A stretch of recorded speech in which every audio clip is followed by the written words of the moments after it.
Hi, I'm Garrett Travis, the support coordinator here at the Center for Addiction Prevention and Support.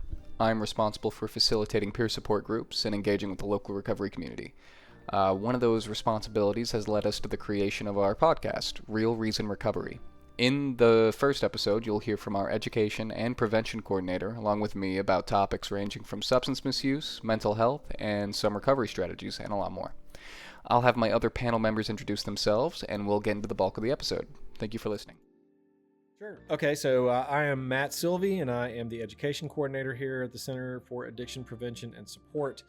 That encompasses a number of different things. Of course, I work all the time with prevention and with support to coordinate all the stuff we do here at the center, but specifically, I coordinate educational events. We do continuing education sessions for various professionals, certified peer recovery specialists, certified prevention specialists, other human service professions.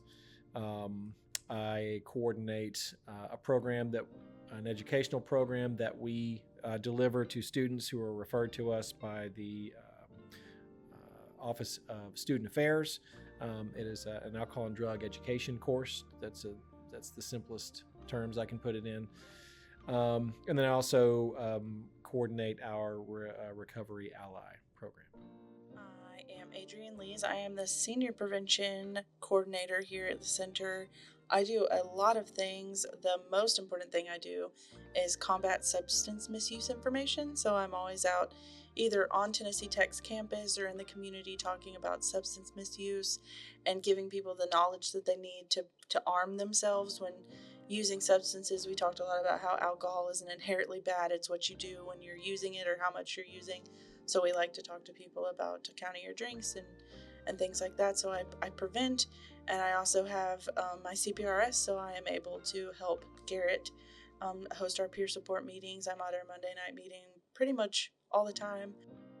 At the end, we'll mention some ways to get involved. An image will be on screen for upcoming events, along with our peer support meeting schedule. Thank you for listening. Oh yeah, I had a buddy who worked in a pharmacy, and there'd be people who'd show up and like really need their meds, and just people in a lot of pain, or just like pissed because they can't get a refill. 100%. Yeah, my wife is a pharmacist, Oh, and so okay. she, one of the things that is, it is very difficult because there are hard and fast rules about whether or not you can fill certain types of medications early or in certain amounts.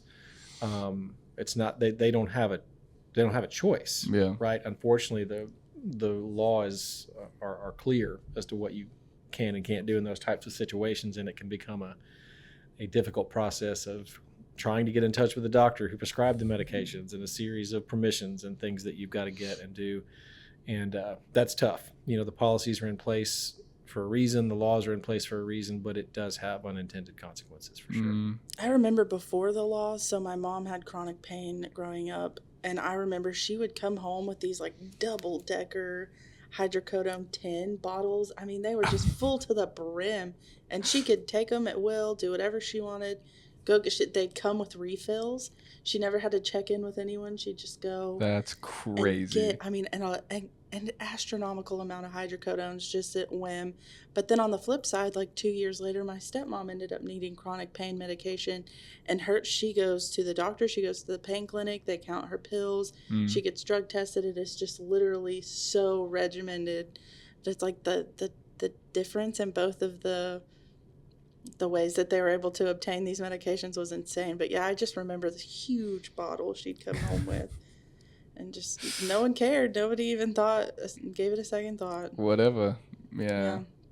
And I wonder at what point did she realize that she was addicted to it? Like, did she notice that she was having to take them more frequently to keep the withdrawals away? I was very young. Right. But it's just one of those things you think back on. How many people did end up getting prescriptions like that and then subsequently forming addictions? Yeah, I think about that because for the documentary I watched about the opioid epidemic. The one on Hulu? No, it was on YouTube. It was an old PBS one. They were interviewing like people who really had never had any interaction with any type of illicit substances, and then they like broke a leg and then got on the prescription. And it was really neat to me to see people who maybe, never had any like adverse childhood problems, or maybe didn't really have any glaring mental health issues, and then slowly had to come to the realization they were addicted to something simply by the physiological component of it, and like them reaching the moment like, oh, I'm addicted. Like that thing that just seems so far away and unlikely to happen to you has happened to you. And seeing how that develops in someone is really neat to me. Just physiological dependency. Yeah. Oh, I mean, it can happen before you don't even realize it's happened. Yeah. I mean, it does. There are many stories out there, many stories, and these stories can be heard on podcasts and true crime stories that are so popular now of people who are, by all accounts, functioning very, very well, and all it takes is one serious injury, serious back injury, or some type of surgery that's needed a difficult recovery, right? And the physiological addiction can get you. Yeah, I mean, it takes over before you even realize it's happened. And it's interesting. I think one of the stories that I've heard that sticks out to me the most is we had a guy in my high school, a quarterback. He injured some bone, and they put him on prescription pain medication. And he was so isolated because he had lost scholarships. He lost his football family because he wasn't doing practices every day of the week.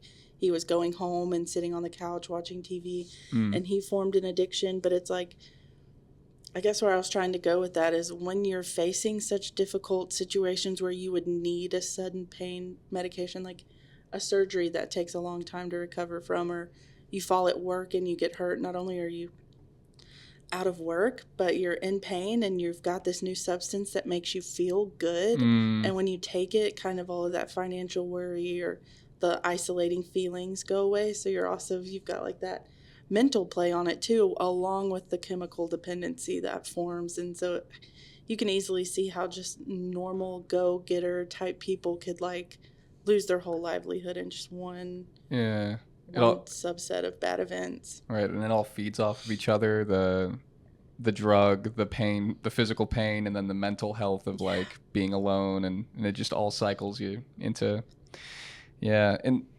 it's a much older perspective, and I don't think it's nearly as prevalent as it was today. But the idea that like addiction happens to like that it's unlikely to happen to you because you got your stuff together. Like it happens to people who are down on their luck or stuff like that. But no, man, if you find something that feels really good and it makes you not be in pain, whether that be mental or physical, you're going to have the tendency to use it if it's available to you, Yeah, I always hated that addictions only happen to bad people, quote unquote bad people, the people with the bad childhoods, the children of divorce. And it's like, man, it happens to literally everyone. You can think of like the nicest business people and they probably have struggles. I think my first I worked for a place, and my manager, I was like, oh, dude, you've got your life together. You got a nice car. You got a nice house. He was a youth pastor in his free time. And I was like, whoa. And how did this happen to you of all people? But yeah. It's a stereotype, but I think of the wine moms, like I'm just going to have some wine before I go to bed. And you have wine every single night, and it's like 4 or 5 glasses. It's just, mommy wine culture. Sure. A glass before bed turns into 2 glasses, turns into 3 glasses, turns into a bottle, turns into turns into your Stanley at your kids' soccer events. But the wine bottle is pretty, and I'm drinking it out of these nice glasses, and it's with dinner. It's like it's all moms and it's alcohol. It's completely socially acceptable. And legal, and I'm not doing anything, untoward or unacceptable. It's crazy how different alcohol also has different cultures attached to it. Like there's classy ways to drink, and there's like drinking a 40 in like a Charlie or college dorm or whatever. Edward 40 hands. Yeah, Edward 40 hands. Like there's different types of like class and culture tied to the different types of substances we use, but they're doing the same thing. Oh, And some are aged more, whiskey. yeah, like, oh, well, I'm just having some whiskey and here's some of my whiskey rocks and I'm having, you know, it's the Well, same this, thing. yeah, I mean, this, you can take a close look at this. I mean, you know, my colleagues in the Department of Sociology and Political Science, certainly in the criminology, criminal justice world, can tell you volumes about how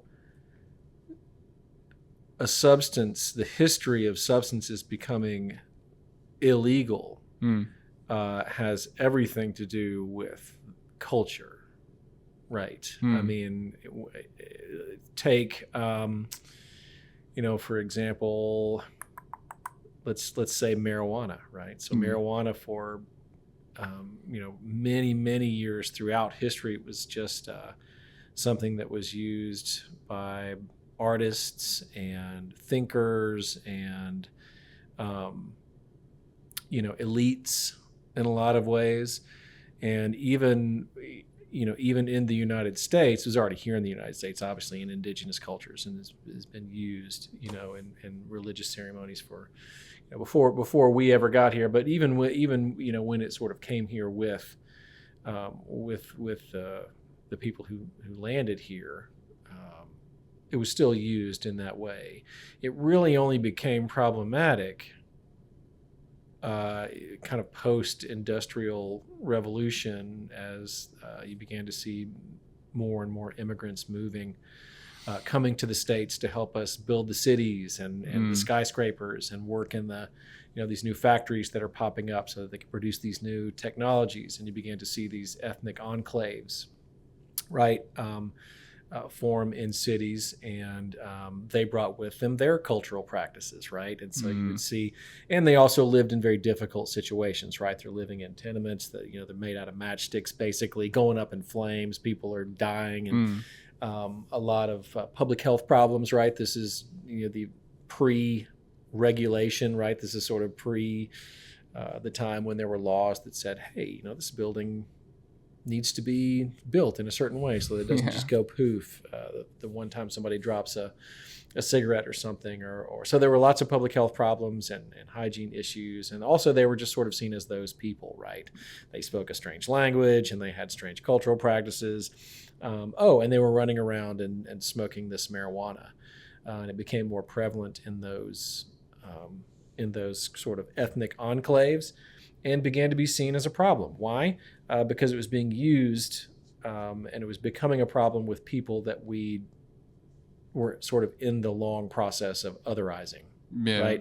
And so one of the things that happens with substances, one of the reasons that they become illegal, they get made illegal, and this can guides policy, is the fact that we need a way to control these people. Right. And so we're going to make these substances that they use illegal. And that will give us a way to kind of help control it. Right. Right. And that sounds somewhat conspiratorial. I mean, and there may be certainly you know, historians out there that could make an argument against that. But that's you know, it's pretty widely known that, you know, what is deemed legal or illegal and for whom is heavily tied to culture, race, ethnicity, those sorts of things. Right. Yeah. It doesn't make the drug any less dangerous or problematic, but as to whether it's legal, illegal, or how it's seen, right? In other words, you know, the pilgrims, you know, the people that came over from, you know, from Europe brought with them, you know, thousands of gallons of alcohol. Yeah. Right. And there was sort of the brief period of time where the sort of moral movement tried to make it illegal, obviously prohibition, which was an abject failure. Yeah, from what I understand, most of America was on board with prohibition before legislation, Constitution, before it was changed. America was on board with it. Women were protesting because, you know, they thought it was like this moral corruption of character. People thought it would just be a healthier society. The second, like, it just wasn't enforced, you know, barely enforced. And it was more of like this is all me pulling from my history class like 2 semesters ago. But, Right. they would but it was more to get rid of like moonshiners and like people who, you know, you're targeting a certain type of culture or group versus getting rid of the alcohol. Yeah, like poor people in Appalachia. yeah. You Yeah. my teacher told me a story that like a cop would walk in and it'd be a bar, everyone's drinking, like a speakeasy, and everyone would see him, the cop would walk in, sit down, get a drink, and then he'd be like, yeah, I think I'll come by tomorrow at 6 o'clock. And then like kind of like letting everyone Wink, know. wink. Yeah. And then the speakeasy would stay open, but then a police patrol would come in, like the official patrol, and everyone would be drinking milk as a joke, you know, just like, you know, and then the cops would be like, all good here. We're going to go to the next one. It wasn't enforced at all. Yeah. And so that's, you know, I mean, you know, the culture around alcohol. And that's not to say that, you know, people can't obviously enjoy alcohol responsibly, and not everybody who has a drink every once in a while has an alcohol problem per se. But it does seem to be it does seem to be a significant problem, and that is at least in some measure related to how accessible and how ingrained, you know, how it's become such an essential part of so many of our American cultural institutions. Yeah. And, you know, continues to kill, you know, 100,000 people a year. Yeah. I mean, related accidents and deaths and but yeah, no problem. Not to, like, it's summer season, boating accidents that involve alcohol, rampant, especially in Tennessee. They've got so many beautiful bodies of water, and people want to get out on the boat with their drinks and are drowning, and all of these super unfortunate events that occur around alcohol. Yeah, there's like the health issues tied to drinking, but then there's also like the way you act, like your inhibitions are just Drinking and driving, and yeah, you just act like a maniac if you have too much. It's, you know, and it's like you should be able to enjoy whatever you want as long as you understand the risks, understand what it does to you. Moderation is key. Moderation. Sure, yeah. I mean, of course, obviously being responsible and safe is the key there. Yeah. I mean, talking about normalizing alcohol, just like in our everyday culture, it already is. Like in the Marine Corps, whenever you're joking about drinking too much, the go-to would be like, yeah, Marine Corps born in a bar. Like it's just like something tied to your identity. That's like, it's what you do. Like you are a Marine, and you were Marine Corps was born in a bar. Like that's just the thing, and it kind of makes it so you don't have to question This it. is one of the requirements. Yeah. In order to honor the history of the Corps. You don't. You're a Marine, aren't you? Yeah, drink up, buddy. Yeah, but the same with mommy wine culture, right? Like, oh yeah, well I drink because these kids, they just stress me out, don't you? And that's like the most normalized thing. That was the wildest part of motherhood to me, was just that everybody, I don't know, drinks to wind down the day, to rid themselves of the stress of children. It's noon, so let's go pour us a glass of wine. There's something about that deflection with humor too. Like it's common, and it was common when I would drink. It'd be like, man, that was a tough day. Let's go get hammered, or like time to drink some wine. You know, like there was just like this making light of escaping reality through over drinking. Hear me out, though. We should talk about our problem. Yeah. It's like, dude, today sucks. Let's go get hammered.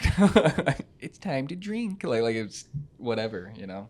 Yeah. And the focus becomes, you know, again, I don't know that there's, you know, if you've had a tough day and you want to, there's a difference between let's sit down and have a beer and talk.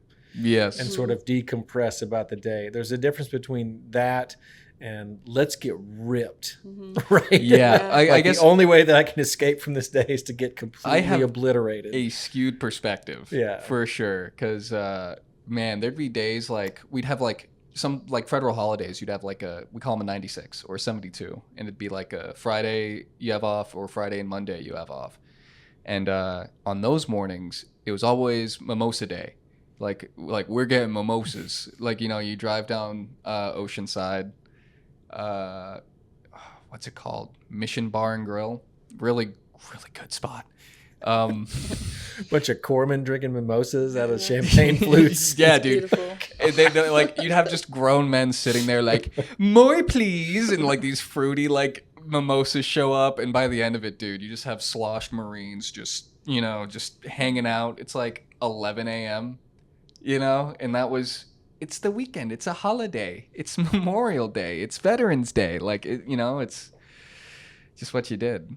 There's a huge difference between getting a beer with your buddy in the garage and fixing like a lawnmower after or something like that. A very huge difference. Yeah, and I know, and I've seen I've read books from folks in the military that have described this culture, but also I did a lot of work in the past with law enforcement and working with folks who had gone through traumatic events and were sort of trying to continue and maintain their professional position while also trying to recover from these events that they had been through. But in a lot of cases, people would tell me stories of, if you don't participate in the drinking rituals, then you become a suspect person, right? The outsider. Yeah, you become someone who is maybe not to be trusted, or someone that thinks they're better, or you kind of become otherized in some way there if you don't participate in the sort of alcohol related rituals, whatever that may be. The mimosa ritual, or the mimosa ritual. whatever it may be. And that can be really difficult for people, especially if they want to stop, right? And then they fear that they will be rejected. Right? That's a part of it. That's so many people that I've worked with and spoken with, they if it really gets down to it,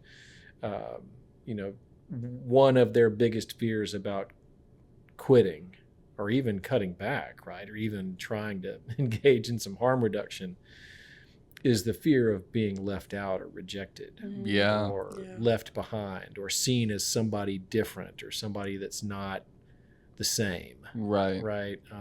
And that is a reason that a lot of people, sometimes it takes time for people to get there, but they get there and they realize that at least a part of why I don't want to stop, right? If you're helping somebody kind of explore their ambivalence about something, then quite often they will come to a place where they realize at least a part of this is my fear about how other people are going to see me. And I don't want that to change. Right. I have fun. People see me as fun. They like me when I'm in these situations. I don't want to become somebody that people don't like, or they don't trust, or they think they have to behave differently around. Yeah. So that's yet another reason why I don't want to cut back or stop. Right. That was a huge hurdle for me. I think if I was still in the Marine Corps, or I stayed in, I would have probably kept drinking for a while longer before I got out of the funk, and mostly because your entire social group is comprised of people who do that as the social bonding activity. Yeah, and if you build your whole identity, your whole friend group is those four guys you go to the bar with, or those four women that you're drinking with at your house or wherever women drink. Probably at a bar. I don't know. Sorry. Like you make, I don't drink. But wherever you build that core group of friends, to have to step away from that is the hardest part. Like changing your places and your friends. It just, plus also losing your comfort, whatever it is, alcohol or whatever substance, is just like the first step in recovery is always the hardest because of that. Yeah, I think it was kind of thrust. Like when I first got out, one of the first things I noticed was like I was hammered. I was hammered. I was hammered at like every social event, because that's what you did at social events. And I realized slowly but surely I was getting looks, and people would like talk about it. Like you're the guy that's drunk at every single thing. And like my perception before this huge shift in culture and going to a completely different group was that was the fun thing. That was the cool, fun thing about me, is that I was like drunk. It was and fun. endearing. It was endearing. Right. And now it wasn't. And that was weird to me.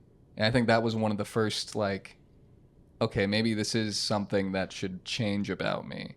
But, then the parapet's swiped out from under you, and you don't really know who you're supposed to be if that's not your personality anymore when you're in social groups.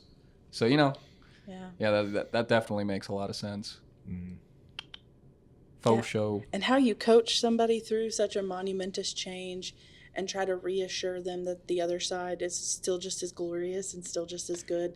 Like, there are still good days. There are still days that you get the same vibe of, like, hopping in the car and riding to the bar or going to the party.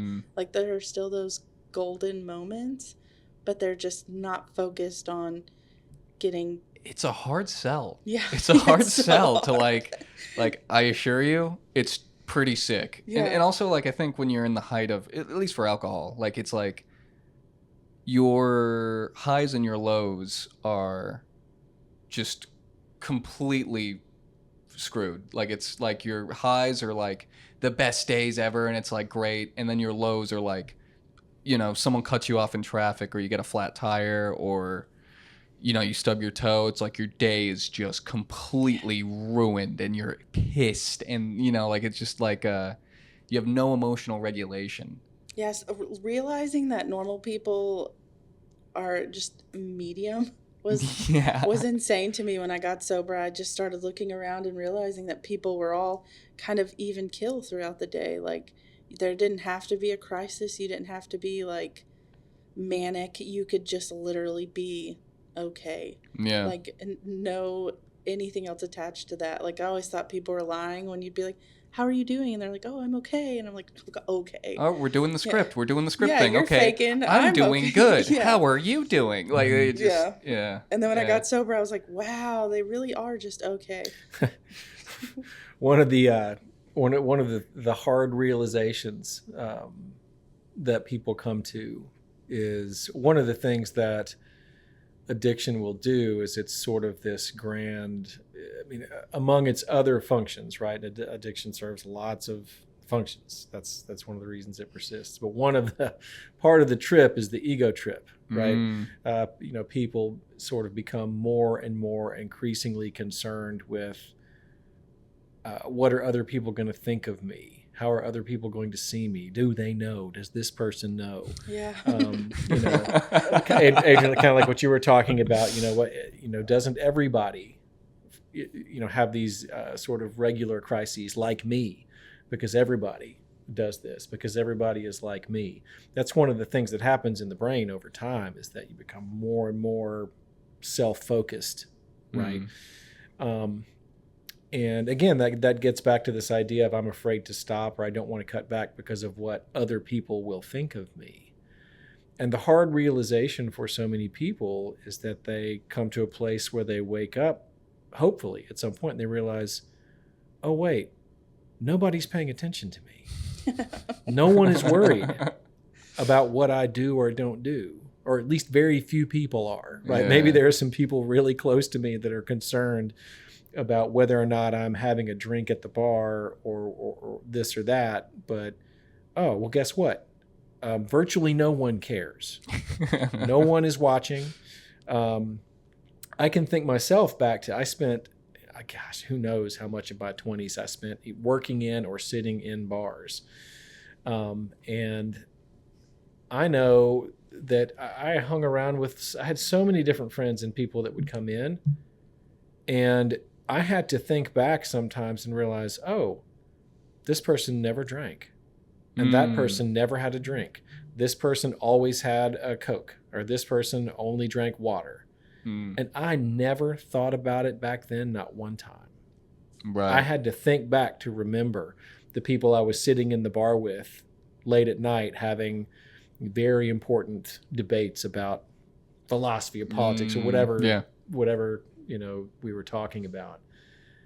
I don't think ever once did I think, man, that guy didn't have a drink. Yeah. I don't trust What you. is that What a about? weirdo. Right. And so, sometimes people have to sort of think through that. I had to think through that and realize, oh yeah, nobody's watching. No one cares. Right. No one's paying Yeah. attention. Nothing is going to change, right? There might be some weirdness if you've sort of established yourself as the party guy, Right. that there may be a curve there, but believe it or not, people will get over it way faster than you think they will. Yeah, the adjustment. Right. There may be some comments and they'll be like, oh, and then they will move on. I assure Right. you. To And then when you're sober for long enough, they'll just forget entirely you're in sobriety. People who've known me for as long as I've been sober will offer me drinks, and I'm like, remember when I quit drinking a while ago? Like, it's still a thing. Like, we're still doing that. Yeah. There's this, like, speaking of that, there's like this stage when you stop drinking, and then like when you forget that you're the guy who doesn't drink. Like you put a label on yourself that, like, I'm the guy who doesn't drink, I'm a recovery guy, life's gray and sad, and I don't drink anymore, and everyone knows that I don't drink. They know I have a problem, you know, like that type of weird self-thinking. And then eventually, like, that drifts away, and you're just like doing your 9 to 5 or whatever, and then it's like just this running program in the background of like that's just completely off, and you're just a normal person. And then, you know, something will happen like oh, you wanna get some beers, or, you know, whatever, and then like the programming kicks in, and it's like, right. No. Engage recovery skills. Yeah. Right. Remember to deflect. Yeah. Yeah. Activate targeting system, you know, just start. But yeah.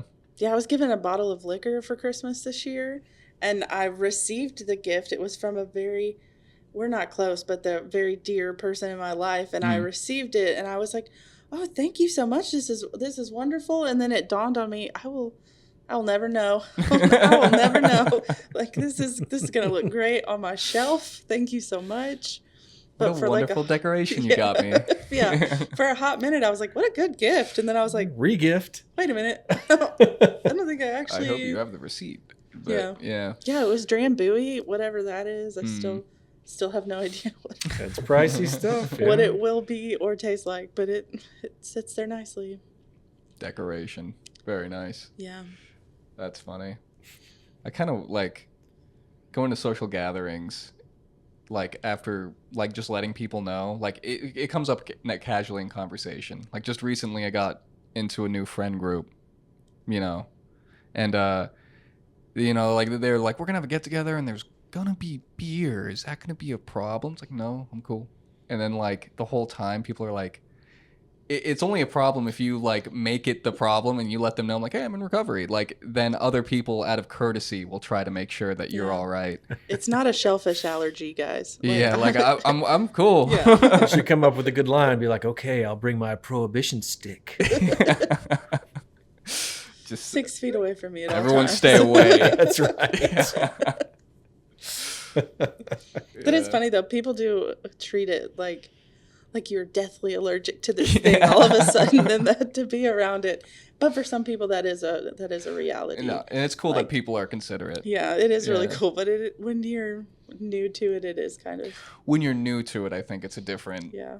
kind of feeling when people are talking like that. I always love listening to you talk about flexing your recovery skills. Like Garrett loves to tell people that he can't drink anymore, that he doesn't drink anymore. I look for opportunities. Yeah. Like I'll be like sitting there and like there'll be a new guy hanging out at the house and he'll bring like a sixer of Blue Moon and I'm like, ask me if I want a Blue Moon. And he'll be like, hey, you want me? Like, actually, sir, I can't. You know? It'll become like a dad joke. You know, how do you know Garrett's in recovery? He's gonna tell you. Yeah. He'll let you know. He'll He'll let let you you know. I love it so much, though. I do. I think it's great. Yeah. But like we talked about, practice makes perfect, right? So like you're comfortable in your house, you're comfortable with your bros, Friends, yeah. And like, so when you go to those new environments, that's a skill that you just lay it out on the table because it's so easy. Yeah, because there'll be days or whatever where maybe it's not as comfortable. Maybe you're out of town and you're by yourself and you're at a hotel. Like, who knows? You know? And it's nice to just get the reps. Yeah, have your practice in the good environments. Yeah, for sure. But yeah. What is that called? Recovery. Please edit this out. But No, it's staying in. Sorry. I'm actually extending the silence after you go quiet, and I'm gonna keep it going for like.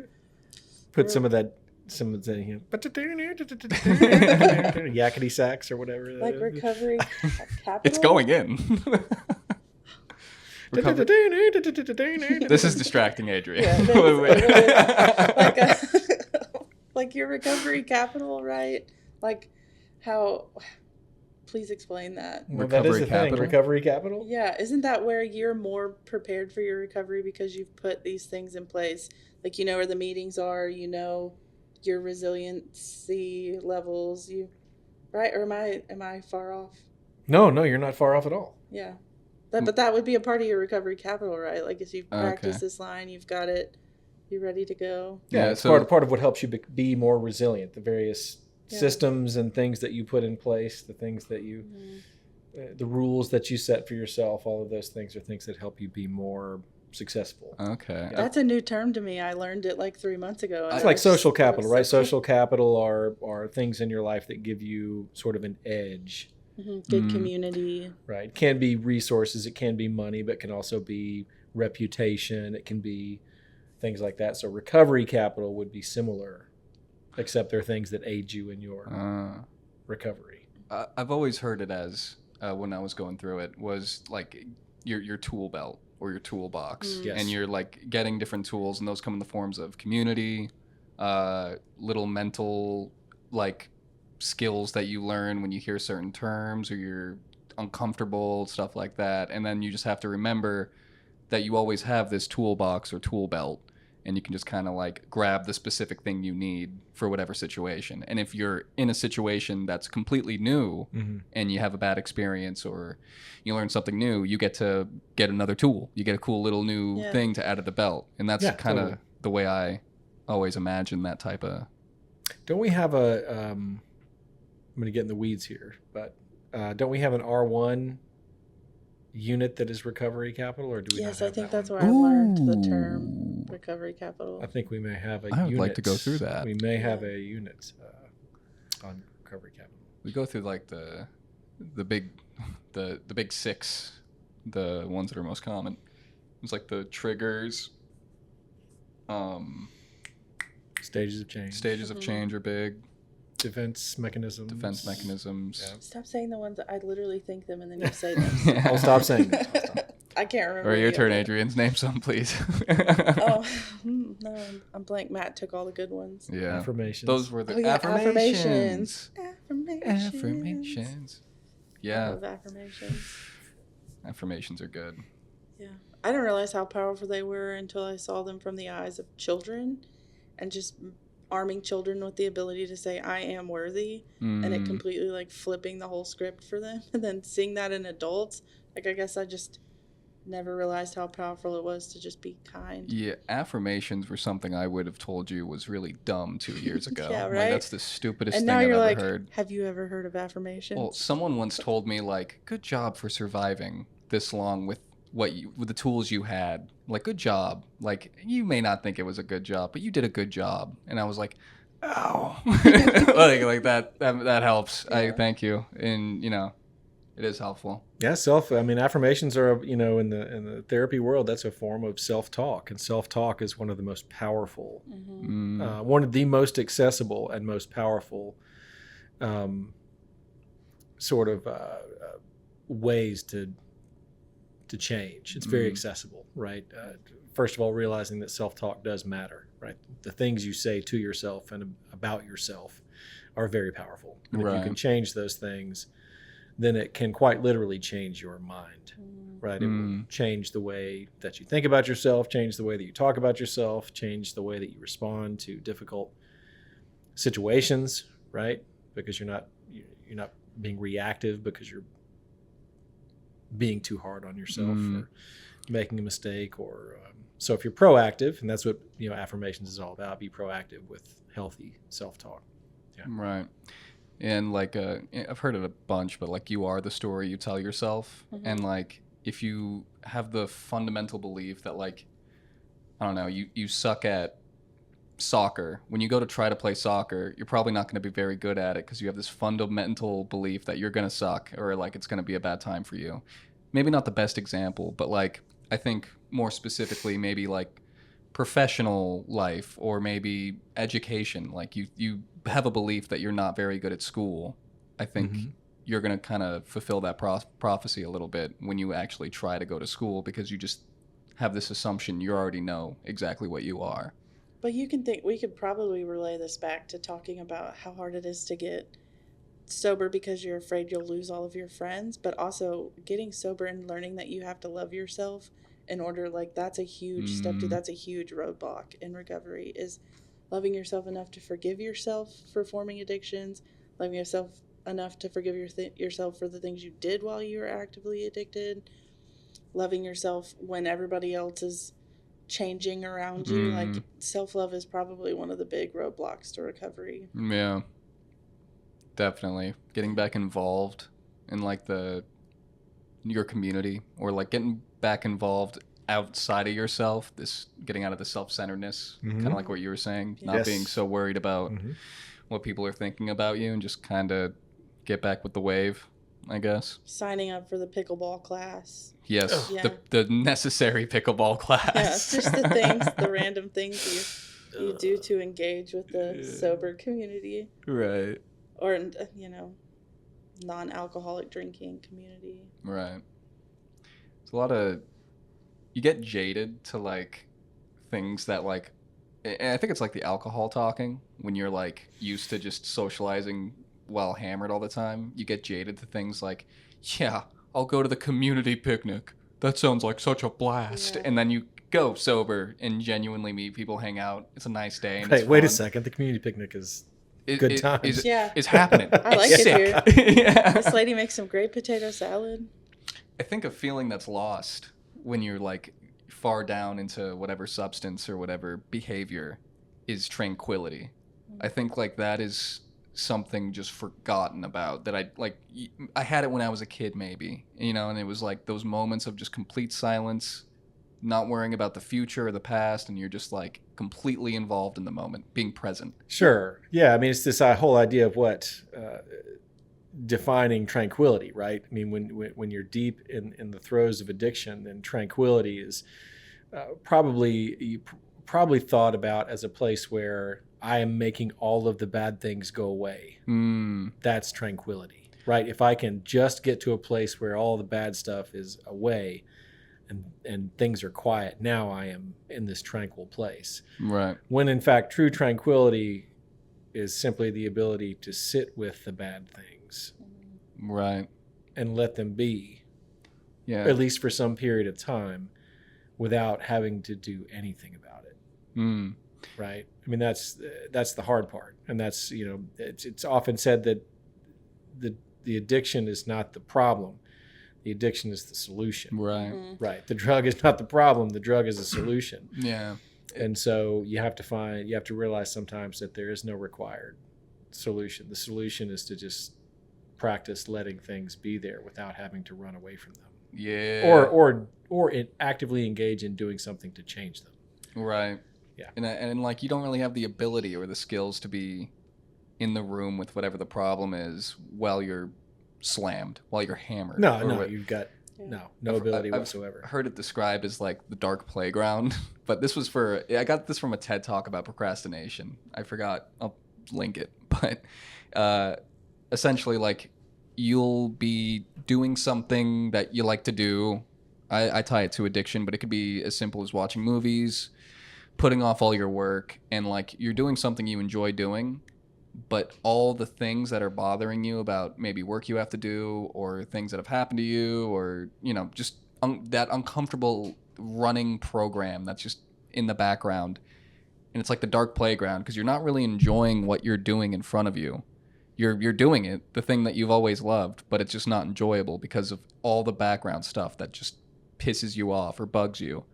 And I think addiction is exactly like that. And to me, tranquility is just being in the playground entirely. Like those moments where you do get to be with yourself or with loved ones, you're actually completely present. And like you said, the stuff's there, but it's not here right now. That presence is not always in a good place. Yeah. Right. I mean, that's the thing that's that people sometimes get confused about when it comes to mindfulness and ideas like tranquility and peace, is that it's not always being present in the good place. Sometimes you have to be present in the bad place. Yeah. Without trying to do battle with it or make it go away. Stuff it somewhere else. Anesthetize it or yeah. pretend that it doesn't exist, Right. Yeah, for sure. Yeah, well, I mean, what time are we at? I gotta go. Yeah, I was about to say, I think we're about there. Okay. Yeah, I gotta get to the house.